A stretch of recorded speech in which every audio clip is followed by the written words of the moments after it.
पूर्व मुख्यमंत्री का, वसुंधरा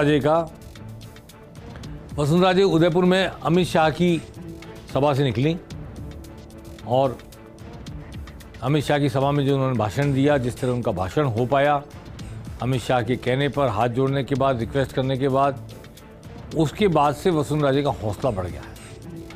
और प्रहलाद गुंजल की पहले से पूर्व घोषित सभा थी कोटा में, जहाँ से कोटा में प्रवेश करते हैं उस जगह, हाड़ौती में प्रवेश द्वार समझ लीजिए, वहाँ पर बूंदी, कोटा और झालावाड़, बारां के लोग इकट्ठे हुए।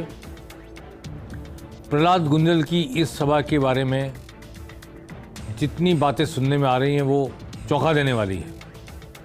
एक तो भाजपा का वर्तमान संगठन बिल्कुल शामिल नहीं हुआ सभा में, भाजपा के पुराने संगठन पदाधिकारी शामिल हुए, यानी जो वसुंधरा राजे के समय थे पदाधिकारी वो शामिल हुए, जो अब की रेजिम में बने हुए हैं वो शामिल नहीं हुए। संख्या के बारे में प्रहलाद गुंजल का कहना है उन्होंने 1 लाख आदमियों के लिए तैयारी कराई थी, खाना बनवाया था, पर जो दूसरे निष्पक्ष स्पेक्टेटर हैं, जो दूर से देखते हैं और विश्लेषण करते हैं, उनका भी मानना है कि 70-80 हज़ार के बीच लोग उपस्थित हुए उस सभा में। 50,000 से भी ज़्यादा लोग प्रहलाद गुंजल की सभा में अगर थे तो ये बहुत बड़ी बात है। वसुंधरा राजे ने वहाँ पे ज़बरदस्त भाषण दिया, ERCP का मुद्दा उठाया, कोटा हवाई अड्डे का मुद्दा उठाया।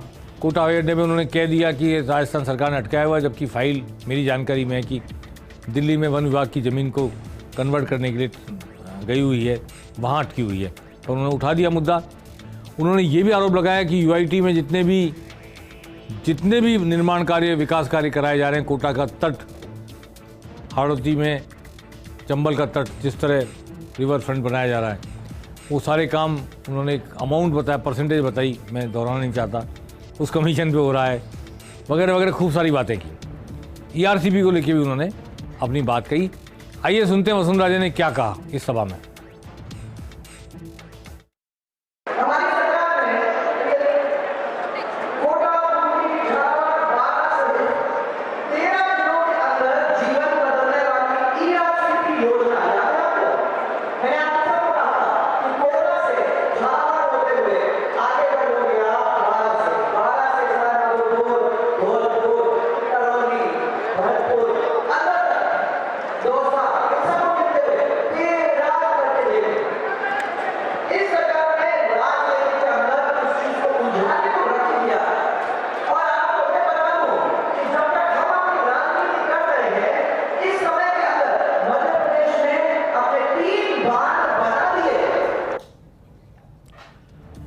वसुंधरा राजे की सभा में कोटा से जो हाड़ौती के 10 BJP के विधायक हैं, उनमें से 6 शामिल हुए।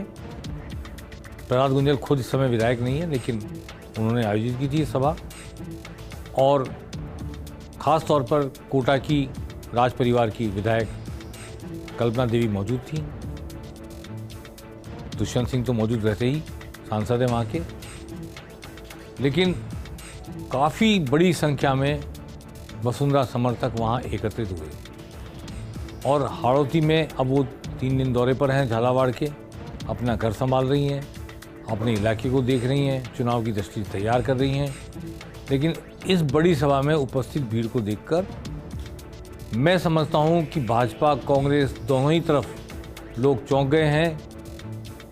ममता शर्मा को देख सकते हैं, वो भी मंच पे थी, चुनाव हार गई, लेकिन कांग्रेस से BJP में गई। तो ये बड़ी संख्या में लोग, भवानी सिंह राजावत भी थे, बड़ी संख्या में लोग वहाँ एकत्रित हुए और वसुंधरा राजे ने ज़बरदस्त भाषण दिया। अब पार्टी आलाकमान इस सभा को किस तरह लेती है, ये यक्ष प्रश्न सामने है। वो वसुंधरा राजे का शक्ति परीक्षण माना जाएगा या वसुंधरा राजे का चुनाव अभियान का हिस्सा। और जिस तरह अमित शाह की सभा में वसुंधरा राजे का भाषण करवाया गया या पहले नाम नहीं लिया गया, वो भी एक हिस्सा है राजनीति का, और नाम जिस तरह दिलवाया गया भाषण देने के लिए, वो भी एक राजनीति का हिस्सा है। ये 2 राजनीतिक घटनाएं हुई है।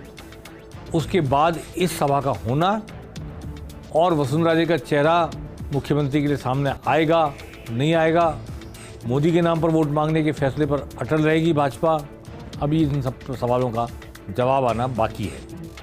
लेकिन इस शक्ति परीक्षण से, प्रदर्शन से, क्षमा करें, इस शक्ति प्रदर्शन से राजे समर्थकों ने हाड़ौती में अपना वर्चस्व, अपना दबदबा जताने की कोशिश की है या जता दिया है, ऐसा मैं कह सकता हूँ। ये मानना चाहिए कि आगे पीछे पार्टी भाजपा एकजुट होकर चुनाव लड़ेगी, तो ये बैठक भी, ये सभा भी भाजपा के ही काम आएगी, किसी और की नहीं आने वाली है।